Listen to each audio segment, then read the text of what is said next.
Good morning friends, good morning from Srinagar. এখন 11:30 মতো বাজে সকাল। আর কালকে আমরা গুলমার্গে গেছিলাম, গিয়ে এত বড় পেয়েছি যে দেখে পুরো মন ভরে গেছে। তাই আজকে সোনমার্গে আর যাইনি। সোনমার্গ এমনিতেও এখান থেকে অনেকটা দূর, তাই আজকে একটু রেস্ট করব, এটাই সিদ্ধান্ত নিলাম। তো মোটামুটি 10টা পর্যন্ত ঘুমালাম আজকে, একদম ফ্রেশ হয়ে গেলাম। তারপর এখন একটু বেরিয়েছি যে লোকাল এই মার্কেট আর এই ডাল লেকের আশেপাশটা ঘুরবো, আর যদি সম্ভব হয় তাহলে শিকারা রাইড করব। এখন দেখা যাক, যাই গিয়ে একটু ঘুরি, তারপরে বাকি যদি কোথাও যাই সেটাও দেখাবো। বন্ধুরা, শ্রীনগরে আজ আমাদের চতুর্থ দিন। আর এই চতুর্থ দিনে আমার যাওয়ার কথা ছিল সোনমার্গ, কিন্তু কালকে গুলমার্গে এত পরিমাণ বরফ পেয়েছি যে সেখানেই মন ভরে গেছে। তাই আজকে আমরা লোকাল শ্রীনগরটা একটু এক্সপ্লোর করব। তাই জন্যে আমি একটু রেস্ট নিয়ে সকালবেলা একটু বেশিক্ষণ ঘুমিয়ে তারপরে বেরিয়ে গেলাম। আর এখন রয়েছি ডাল লেকের গেট নাম্বার 1-এ। আর এই গেট নাম্বার 1 থেকে কিন্তু শিকারা রাইড শুরু হয়ে যায়। প্রচুর শিকারাওয়ালারা কিন্তু তোমাদেরকে বলবে যে শিকারা করানোর জন্যে, তো তোমরা দাম দর করে নিও। এটা হচ্ছে ডাল লেকের ঘাট নাম্বার 1। আর এইখানে এরকম সাইকেল ভাড়া পাওয়া যায়, ইলেকট্রিক সাইকেল। এই যে ইলেকট্রিক সাইকেল তোমরা নিতে পারো, পার আওয়ার 100 টাকা করে। 1 ঘন্টার জন্য দেবে 100 টাকা। তোমরা যেই কয় ঘন্টা নেবে তার জন্যে তত টাকায় দিতে হবে, আর কোনো সিকিউরিটি ডিপোজিট দিতে হয় না। চাইলে পুরো শ্রীনগর শহরটা সাইকেলে করেও ঘুরে নিতে পারো, লোকাল সাইট সিনগুলো। এই যে প্রচুর ইলেকট্রিক সাইকেল আছে। আর এই সামনেই হচ্ছে শিকারা রাইড করা যাবে 1 নম্বর ঘাট। আর এইখানে পরপর গেলে এবার 2, 3, 4 পরপর ঘাটগুলো পড়বে। আর এর সামনে প্রচুর হোটেল আছে, এই হোটেলগুলোর রেন্ট একটু বেশি। এটা ঘাট নম্বর 1 ডালগেটের। আর এইখান দিয়ে গিয়ে, এই রাস্তাটা দিয়ে গিয়ে জাস্ট এইখানে আমাদের হোটেল লেক বালিভিয়র গেস্ট হাউস। এই যে সব শিকারাগুলো এখানে লাইন দিয়ে দাঁড়িয়ে আছে, পরপর প্রচুর শিকারা। এই যে এত শিকারা রয়েছে যে তোমরা চাইলে করতেও পারবা। 300 টাকা, 400 টাকা, 500 টাকা, যার থেকে যেমন নিয়ে পারে সেইভাবে বার্গেনিং করে নিতে পারো। আর এই সামনে সব এগুলো হচ্ছে হাউস বোট। এই হাউস বোটেও তোমরা একটা রাত কাটাতে পারো, এটা একটা মজাই আলাদা। ম্যাক্সিমাম সবাই আসলে এক রাত হাউস বোটে কাটায়। তারপর শ্রীনগরের এই ডাল লেকের পাশে আমরা একটু পানিপুরি খেলাম। অ্যাকচুয়ালি আমাদের এখানকার ফুচকার থেকে একটু আলাদা টেস্ট, বাট খেতে ভালো। তারপর শ্রীনগরটা ভালোভাবে ঘুরে দুপুরে লাঞ্চ করে আমরা আবার একটু হোটেলে গিয়ে রেস্ট নিলাম। রেস্ট নেওয়ার পর তারপর ব্যাগপত্র গুছিয়ে নিলাম, কারণ আজকেই শ্রীনগরে আমাদের লাস্ট দিন। কালকে আমাদের খুব সকাল সকাল বেরোতে হবে পেহেলগামের উদ্দেশ্যে। Good evening friends. আজকে সারাদিন মোটামুটি ওই ডাল লেকের আশেপাশেই ঘুরেছিলাম। ঘুরে খুব ক্লান্ত হয়ে গেছিলাম, আবার একটু এসে হোটেলে ঘুমিয়ে নিয়েছিলাম। তারপরে সেরকমভাবে ভিডিও করার ইচ্ছা হয়নি, আর সেরকমভাবে সময় পাইনি, ঘুমিয়ে ক্লান্ত ছিলাম। তো যাই হোক, এখন ঘুম থেকে উঠলাম কিছুক্ষণ আগে, আর এখন এই 8টা মতো বাজে। তারপরে আমরা রাতে কিছু খেতে হবে, তো তার জন্য আমাদের কাছে সব কিছুই ছিল। তো দেখো কি করেছি: চানাচুর, মুড়ি, পেঁয়াজ, লঙ্কা, আর এই হচ্ছে আপেল কেটেছি, আর কফি বানিয়েছি। গরম জল হোটেল থেকে নিয়ে নিয়েছি। আমাদের কাছে ছিল কফি আর আমুলের পাউডার দুধের প্যাকেট, আর একটু চিনি শর্ট পড়েছিল, চিনি ছিল না, তো চিনি হোটেল থেকে দিয়ে দিয়েছে, গেস্ট হাউসের ওইখান থেকে আমাদেরকে দিয়ে দিয়েছে। তো যাই হোক, ভালোভাবে কফিটা বানিয়ে নিয়েছি, এবার খাবো। এবার আমাদের যে গেস্ট হাউসটায় আমরা ছিলাম শ্রীনগরে, সেটা আরেকবার ভালোভাবে তোমাদেরকে দেখিয়ে দিচ্ছি। এটা হচ্ছে খাট, এরকম সুন্দর ডিজাইন করা। এ হচ্ছে বালিশ দুটো, এ হচ্ছে কম্বল, আর এখানে একটা চার্জিং পয়েন্টে লাইট দিয়েছে, কারেন্ট অফ হয়ে গেলে এটা জ্বলবে। এখানে সুইচ বোর্ড আছে, এই একটা লাইট, ওপরে পুরোটা কাঠের করা। আর এই হচ্ছে দরজা, আর এখানে একটা চেয়ার আছে, এখানে একটা টেবিল, এখানে আর একটা চেয়ার, এখানে ফ্যান আছে, যদিও ফ্যান এখানে লাগবে না। আর টিভি, কেউ চাইলে টিভি দেখতে পারো, কোনো অসুবিধা নেই। আর এখানে আরও দুটো পয়েন্ট আছে, যদি টিভি না দেখো এই দুটোকে ইউজ করতে পারবে চার্জিংয়ের জন্যে। আর এই একটা মিরর আছে। আর বাথরুমটা একবার দেখাই। এই যে এখানে চপ্পল দিয়েছে পরার জন্যে, কোমোট, গিজার, এত বড় একটা গিজার অল টাইম অন থাকে।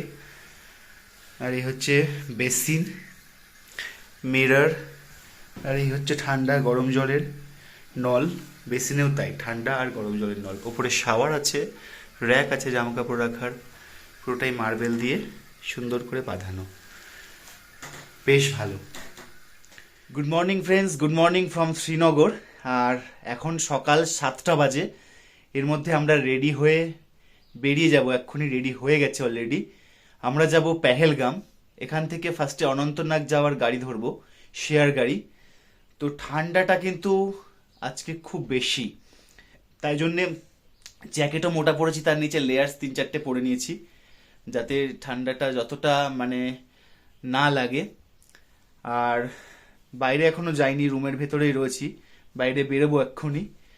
কালকে সন্ধ্যাবেলা সামান্য একটু বৃষ্টি হয়েছিল, তার জন্যই মনে হয় ঠান্ডাটা একটু বেশি পড়েছে। তবে রাতে খুব একটা ঠান্ডা লাগেনি, ভালো ঘুম হয়েছে। তো এবার যাই, দেখি গাড়ি কটার সময় ছাড়ে। যদিও এখনো সকাল ঠিকঠাকভাবে হয়ে পারিনি, তাও দেখা যাক, বেরিয়ে পড়ি।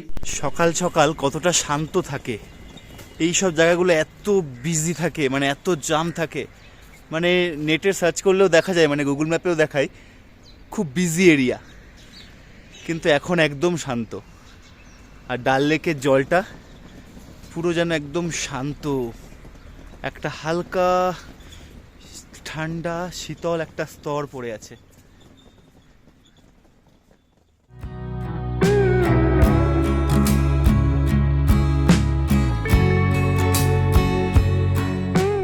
তো আমরা এই 7 নম্বর ট্যাক্সি স্ট্যান্ড থেকে মানে গাড়ি ছাড়ে, অনন্তনাগের গাড়ি ছিল, কিন্তু আমরা রাস্তাতে আস্তে আস্তে একটা গাড়ি পেয়ে গেছি।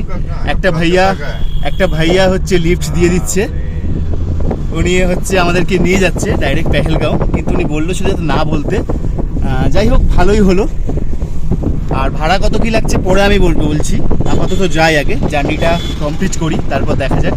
সকাল সকাল এখনো সূর্য উঠে পারেনি, আর আমরা এখন পেহেলগামের দিকে যাচ্ছি।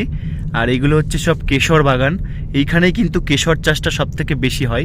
পাম্পোর পার করে আসলাম, আর অনন্তনাগ ঢুকবো, তার আগেই কিন্তু এইসব কেশর, প্রচুর জমি কেশরের। আর এইখানেই সব কিন্তু তোমরা কেশরের দোকানগুলো পেয়ে যাবে, আর কিছু দূর গিয়েই ওখান থেকে কেশর কিনে নিতে পারো। আমাদের ড্রাইভার ভাইয়া এখানে একটা দাঁড় করালো, একটা কেশরের দোকান, মাউন্টেন কেশর, খুব ফেমাস একটা দোকান। তো ভেতরে যাবো, এবার গিয়ে দেখবো যে কীরকম কেশর এখানে পাওয়া যায়। এবার এই কেশরের দোকানগুলোর ব্যাপারে একটু বলি। আমরা তো প্রথমত সকাল সকাল বেরিয়েছি, তার জন্য ম্যাক্সিমাম দোকান খোলেনি। তো তার মধ্যে 2-1টা দোকান খুলেছিল, তার মধ্যে ফেমাস একটা দোকান হচ্ছে এই মাউন্টেন কেশর। আর এখানে গেলে তোমরা একদম রিজনেবল প্রাইসে অরিজিনাল জিনিসটা পাবে। কেশর, পেস্তা, বাদাম, বিভিন্ন রকমের জিনিস আছে। আর ওরা কিন্তু কাওয়া দিয়ে দেয় ফ্রি খেতে, আর টেস্ট করার জন্যও কিন্তু ব্ল্যাকবেরি, তারপর চেরি, সব রকমের জিনিস রাখা থাকে। তো তোমরা সেটা খেয়ে টেস্ট করে তারপরেই নিতে পারবে। কাওয়া খাচ্ছি, কাশ্মীরি কাওয়া। 100% ओरिजिनल मिलता है। जो श्रीनगर सिटी में आपने कुछ देखा होगा ना, वो ओरिजिनल नहीं होता है। हल्दी वाला होता है। हाँ, वो ओरिजिनल नहीं होता। वहाँ का केसर भी ओरिजिनल नहीं होता। ये एकदम ओरिजिनल ओरिजिनल हाथ दे सकता हूँ। हाँ, ये बोलता है ना जे कैसे मैंने पहचानेगा वो ओरिजिनल है, बोलता है ना सब। हाँ। वो कैसा है? आपको তারপর কিছু কেনাকাটা করে আমাদের চলা শুরু হলো আবার উইলো গাছের দুপাশে রাস্তা দিয়ে। মাঝখান দিয়ে রাস্তা, দুপাশে উইলো গাছ, যে গাছ দিয়ে কিন্তু ব্যাট তৈরি হয়। এরপরেই রাস্তার দুধারে পড়বে সব ব্যাট তৈরির কারখানা।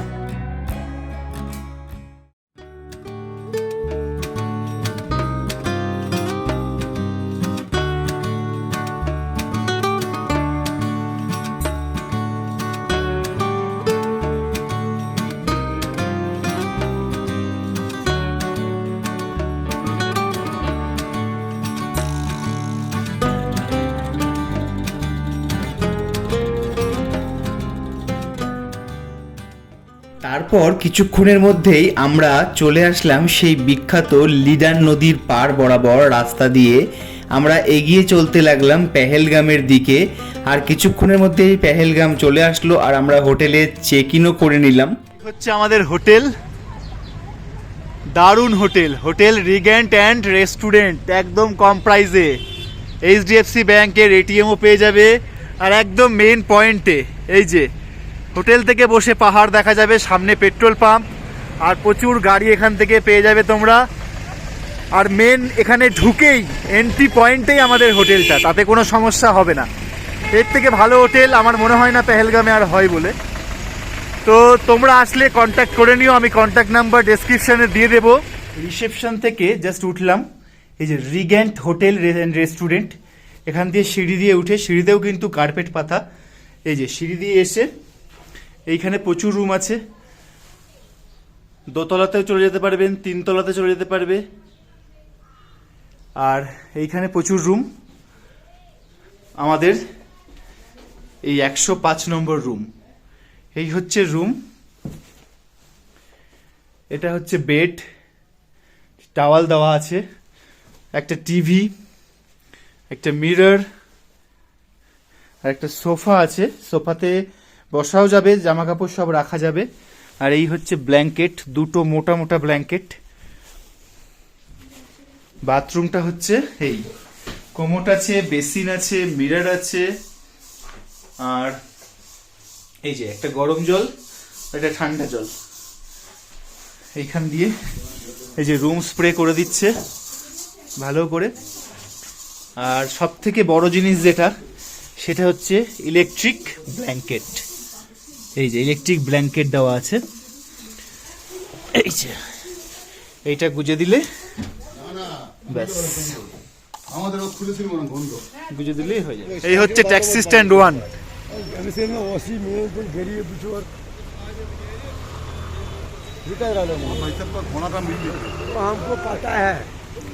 আর এই যে এনারা ঘোড়াওয়ালা, এনারা সবাই নিয়ে যাবে, কন্ট্যাক্ট করে নেবো একটু পরে। আমরা যাচ্ছি এখন গাড়ি ঠিক করতে, আরু ভ্যালি, বেতাব ভ্যালি আর চন্দনবাড়ি যাবো বলে। অ্যাকচুয়ালি এই ট্যুরটাকে বলা হয় এবিসি ট্যুর। তো এখন দেখা যাক কোন গাড়ি নিই। এখানে ইউনিয়নের একটা মানে চার্ট রেট আছে, এই যে এই হচ্ছে রেট চার্ট, এইটা হিসাবেই কিন্তু হবে। তোমরা এটা স্ক্রিনশট নিয়ে রাখতে পারো, সেই হিসাবে তোমরা কতজন আছো সেই হিসাবে ঠিক করে নিও। আর এই যে চন্দনবাড়ি, বেতাব ভ্যালি, আরু ভ্যালি আর দুয়া পার্ক, এটা আলাদা। তো তোমরা দেখে নিও যেটা যেতে চাও। এছাড়াও এখানে আরও পয়েন্ট আছে, এই যে এই পয়েন্টগুলোতেও তোমরা যেতে পারো, গৌরীশঙ্কর টেম্পল, আরও অনেক কিছু আছে। আর এই হচ্ছে কাউন্টার, ট্যুরিস্ট ট্যাক্সি স্ট্যান্ড 2। প্রচুর গাড়ি আছে এখানে, এই গাড়িগুলো তোমাদেরকে প্রোভাইড করে দেবে এখানে বুক করে দিলে। আর পেছনের পাহাড়টা একবার জাস্ট দেখো, মানে আলাদাই একটাই। আর আজকে একটু বৃষ্টি হওয়ার কথা ছিল, কিন্তু সেটা হয়নি, রোদ উঠেছে, মানে সব থেকে খুশির ব্যাপার হচ্ছে এটা। আর এই হচ্ছে ভিতরে কাউন্টার, এই হচ্ছে কাউন্টার। আমরা একটা গাড়ি করে নিয়েছি, ইকো গাড়ি, আর এটা ইউনিয়নের গাড়ি, কোনো সমস্যা নেই। প্রথমে ঘোরাবে, তারপরে এসে টাকা দিতে হবে। আর এই যে আমাদের টিম পুরো বসে আছে এখানে, যাই হোক খুব মজা হবে। আর গাড়িটা পুরো নতুন গাড়ি, মানে দারুণ মজা। তো শুরু হলো আমাদের এবিসি ট্যুর, অর্থাৎ আরু ভ্যালি, বেতাব ভ্যালি আর চন্দনবাড়ি। তো সবার প্রথমে আমরা যাচ্ছি আরু ভ্যালিতে, আর তার সাথে আমরা দেখে নেব আরু ভিলেজ। আর সামনে স্নো ক্যাপ মাউন্টেনগুলোকে দেখতে দেখতে আমরা এগিয়ে চলতে লাগলাম। গুরুদ্বারা পার করে চলে আসলাম গৌরীশঙ্কর টেম্পলে। हाँ जी हाँ আর এই যে সামনে হচ্ছে police station, Pahalgam police station. আর আমরা সবার প্রথমে যাচ্ছি আরু ভ্যালি। এদিকে ঘুরে গেল আরু ভ্যালি, বাঁদিকে। কিছুক্ষণের মধ্যেই আমাদের পথের সঙ্গী হলো লিডার নদী। আর এই লিডার নদীকে পাশে রেখে আমরা এগিয়ে চলতে লাগলাম। আর তার মধ্যেই আমাদের সব থেকে সেই বিশেষ মুহূর্ত, সেই স্নো, সেই বরফ যেন দুপাশে পুরো চাপ হয়ে রয়েছে। আর মন বলছে যেন এই বরফের ওপর একদম শুয়ে ঘোটাঘুটি করি। এত আনন্দ, এত বরফ দেখে আমরা প্রচুর খুশি হয়েছিলাম, দারুণ আনন্দ করেছিলাম, খুব এনজয় করেছিলাম।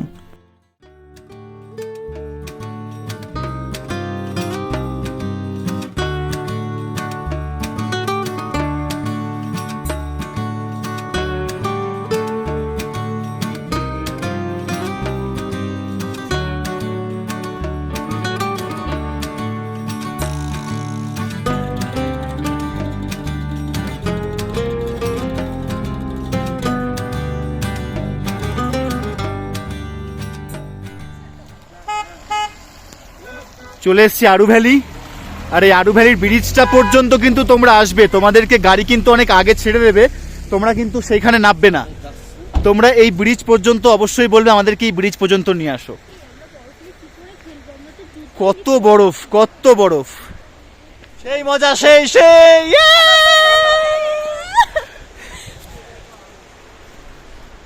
ও খুব সুন্দর লাগছে, যেন মনে হয় এখানে রয়ে যায়। সুইজারল্যান্ড, সুইজারল্যান্ড, বাঙালির কম টাকা সুইজারল্যান্ড।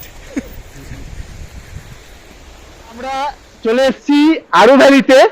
আরু ভ্যালি অসাধারণ জায়গা, মানে সুইজারল্যান্ড বললে খুব কম হবে।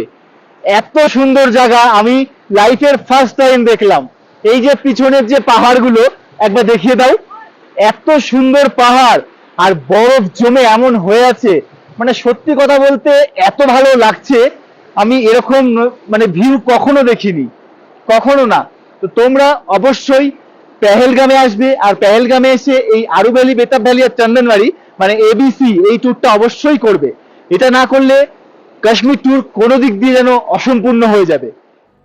তারপর আরু ব্রিজ দেখা হয়ে গেলে আমরা আমাদের ড্রাইভার দাদাকে রিকোয়েস্ট করেছিলাম যাতে তিনি আমাদেরকে আরু ভিলেজে নিয়ে যায়।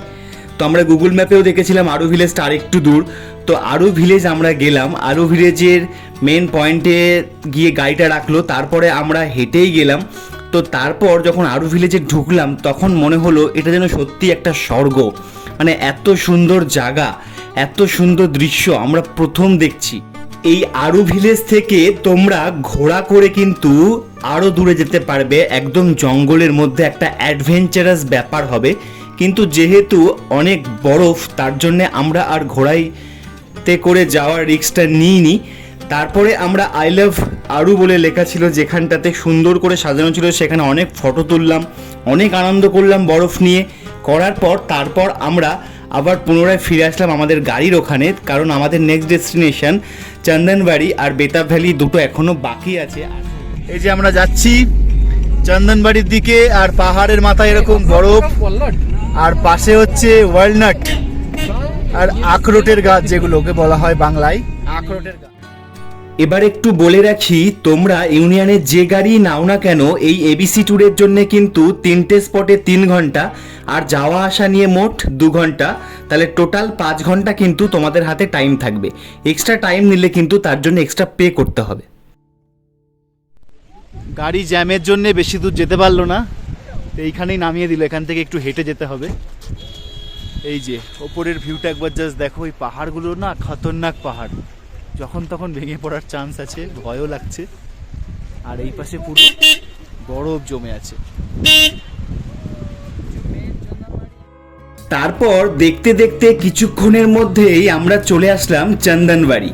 এই সেই চন্দনবাড়ি যেখান থেকে অমরনাথ যাত্রার প্রাথমিক স্টেজটা শুরু হয়, মানে এইখান থেকে বেস ক্যাম্প, তারপরে হেঁটে কিন্তু শুরু করতে হয় অমরনাথ যাত্রার জন্যে।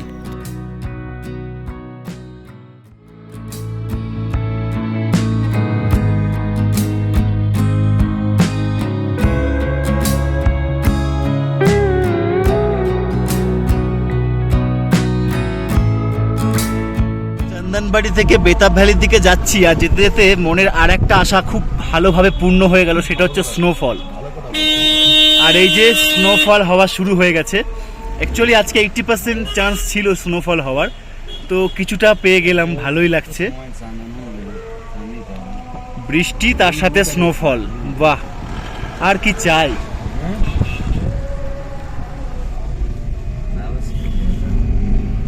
এই যে বৃষ্টির সাথে স্নোফল অল্প অল্প হচ্ছে।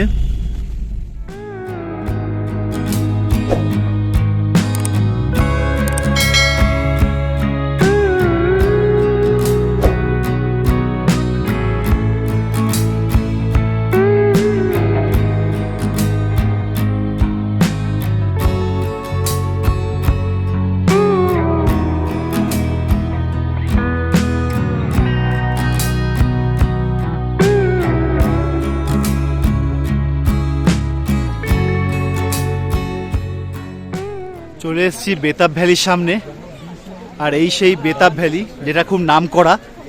সানি দেওয়ালের সেই বেতাব সিনেমার শুটিং এখানে হয়েছিল, আর এইটা কিন্তু অনেক দিন আগেই তৈরি হয়েছিল, তারপরে নতুন করে আবার এটাকে ডেভেলপ করা হয়েছে, বেশ সুন্দর করে সাজানো হয়েছে। আর এখানে টিকিট কাউন্টার আছে, 100 টাকা পার পার্সন টিকিট নিয়ে তারপর যেতে হবে। এই যে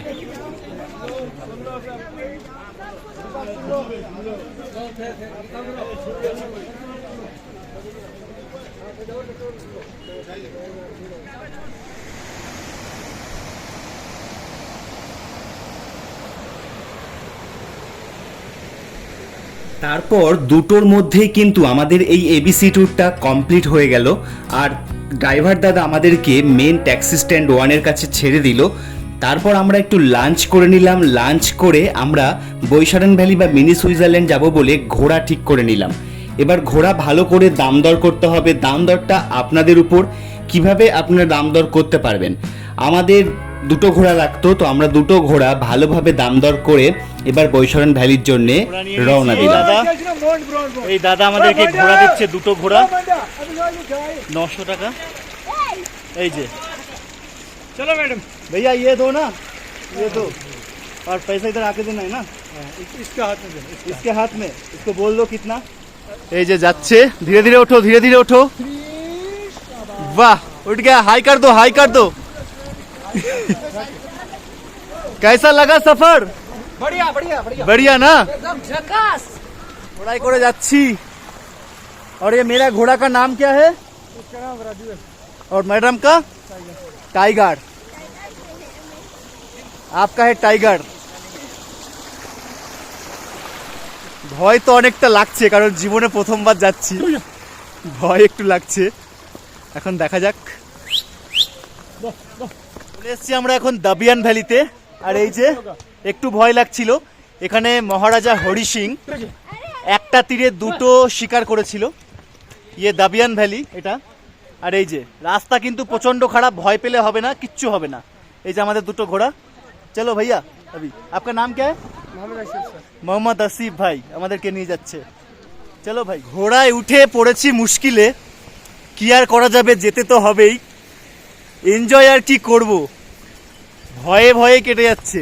বা পুরো রাস্তাটা আসলাম ভয়ে ভয়ে, এখন একটু সমতল জায়গা, সেই জন্য একটু ফোনটা বার করতে পারলাম।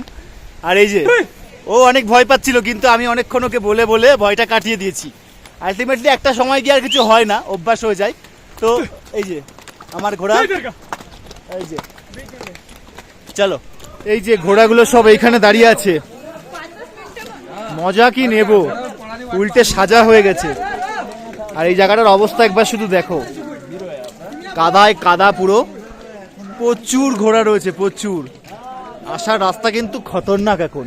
আর এই হচ্ছে বৈশারেন ভ্যালি মিনি সুইজারল্যান্ডের গেট। একটা টিকিট নিতে হবে মনে হয় 15 টাকা করে, দেখা যাক।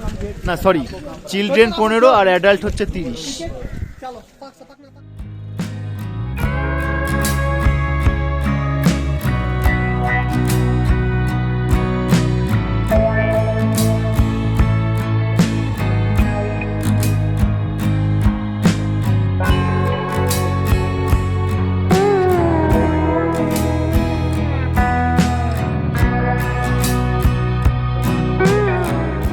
এই যে এরকম এন্টারটেনমেন্টের অনেক ব্যবস্থা আছে এই মিনি সুইজারল্যান্ডে,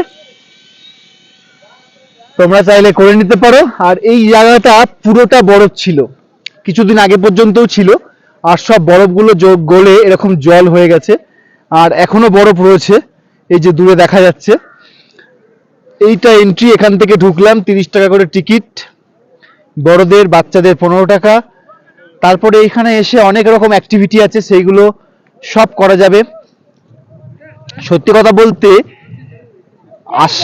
আসার রাস্তাটা এতটা খারাপ ছিল যে এতটা ভয় লাগছিল, তারপর ভাবলাম গিয়ে কি না কি হবে, ভিডিওতে অনেক কিছু দেখেছিলাম, তো আসার পর দেখলাম সত্যি সেই ব্যাপারটা পুরো ভুলে গেলাম।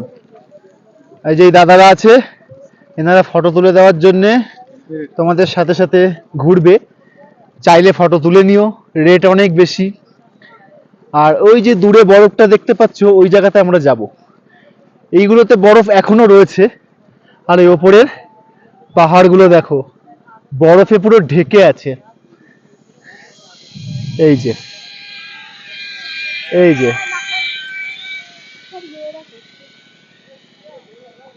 এই যে বরফ শুরু হয়ে গেল, এখান থেকে বরফ শুরু, মানে একটু দূরে আসতে হবে বরফের জন্যে। আর এই যে বরফ গলে গলে জল পড়ছে সব, এই জলগুলো সব নিচে চলে যাচ্ছে। এই যে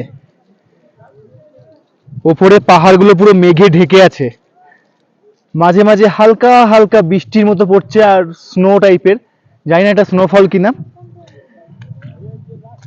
এই যে বরফগুলো গলে পুরো জল হয়ে গেছে, এখান দিয়ে যেতে পারবা না, পুরো জল হয়ে রয়েছে বরফ গলে। সবাই যাচ্ছে বরফের দিকেই, সবার মেন টার্গেট বরফ।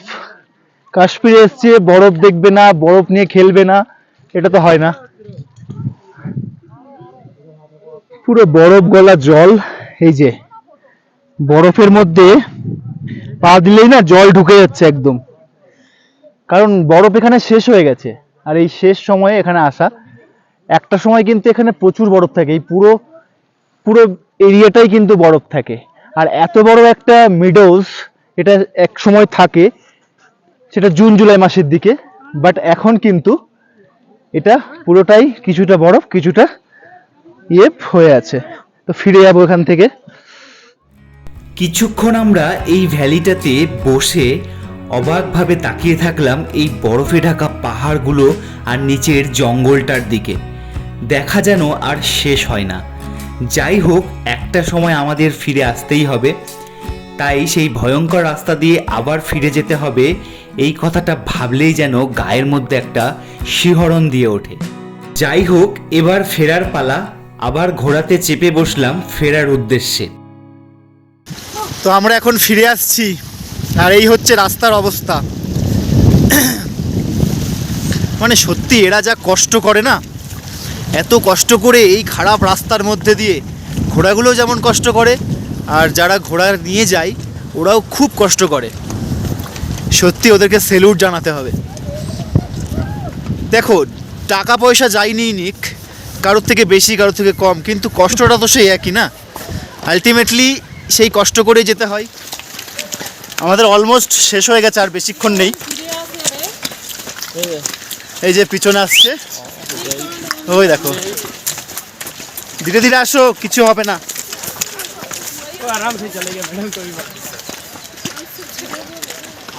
সত্যি কথা বলতে প্রথম প্রথম খুব ভয় লাগছিল, কিন্তু এখন সেটা পুরো ভয়টা জয় হয়ে গেছে। আর এই যে পিছনে আসছে, এই যে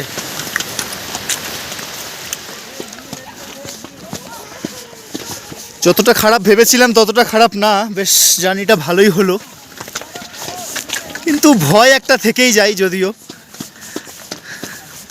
তবে নেক্সট টাইম আমি আর করছি না, এটাই হচ্ছে ব্যাপার, যেটা হয় প্রথমবারই।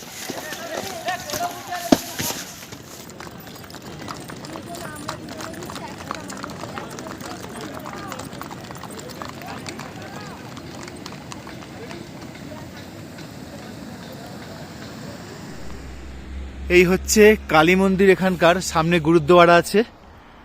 আর এই রাস্তাটা চলে যাচ্ছে আরু ভ্যালির দিকে, আর এটা যাচ্ছে চন্দনবাড়ির দিকে আর বেতাব ভ্যালির দিকে। আর এই হচ্ছে police station. Police station Pahalgam. এই দিকটা রাত্রেবেলা একটু অন্ধকার অন্ধকার হয়ে গেছে, কিন্তু সামনে আমরা যেখানে হোটেল নিয়েছি ট্যাক্সি স্ট্যান্ড 1-এর দিকে, মানে যেখানে পেট্রোল পাম্প আছে, ওই জায়গাটা পুরো জাঁকজমক। আর আমরা যেহেতু মনোজ ধাবাতে খেতে যাব বলে ঠিক করেছিলাম, তাই ওনাকে ফোন করলাম, তো ওনাকে বললো যে আমার ছেলেকে পাঠাচ্ছি স্কুটি নিয়ে, তাই আমরা দাঁড়িয়ে আছি স্কুটিতে করে ওনার ছেলের সাথে যাব বলে। এই হলো মনোজ ধাবা। রাত্রেবেলা এখন খেতে এসেছি, এখানে নিরামিষ আরামিষ সব খাবারই পাওয়া যায়। মনোজ গুপ্তা ওনার নামেই রাখা হয়েছে মনোজ ধাবা। আর এই হচ্ছে খাবার ভেতরের জায়গা। এই যে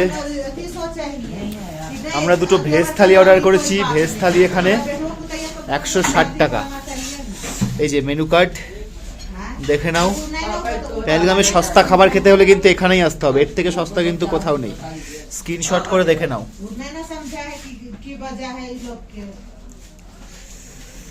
আর আমাদের জন্য খাবার রেডি করছেন এই যে মনোজ বাবু নিজে রেডি করছেন। এখানে সব খাবার আছে। মনোজ দা ভালো আছেন? হ্যাঁ ভালো। বলেন এখন ঠান্ডা কেমন এখানে? আপনার এখানে আসলে কি কি পাওয়া যাবে? এখানে আসলে মুসুর ডাল, আলু ভাজা, পোস্ত, চিকেন, তারপরে ডিমের কারি, মানে বাঙালিরা যা যা পছন্দ করে, যা যা হয় সবই পাবে, তাই তো? মাছ, মাংস, ডিম, সবজি, ভাত সব। সবকিছু। আর রুটিও পাওয়া যাবে। হ্যাঁ।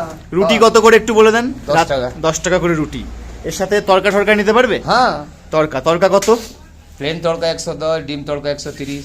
আচ্ছা আচ্ছা, বাহ, তাহলে তো সব রকম ব্যবস্থাই আছে, তাহলে তো কোনো অসুবিধা নেই। দাদা আপনার বাড়ি কোথায় দাদা? দুর্গাপুরের লোক উনি।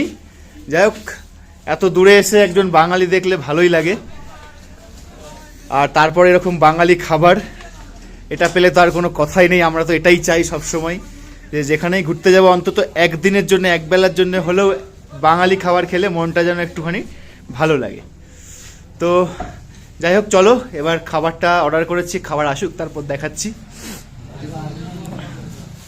তারপর রাতে আমরা ভাত, ডাল, আলু ভাজা, আলু পোস্ত আর সবজি দিয়ে জমিয়ে খেয়ে আমরা শুয়ে পড়লাম, কারণ কালকে খুব সকাল সকাল আমাদের জম্মুর উদ্দেশ্যে রওনা দিতে হবে।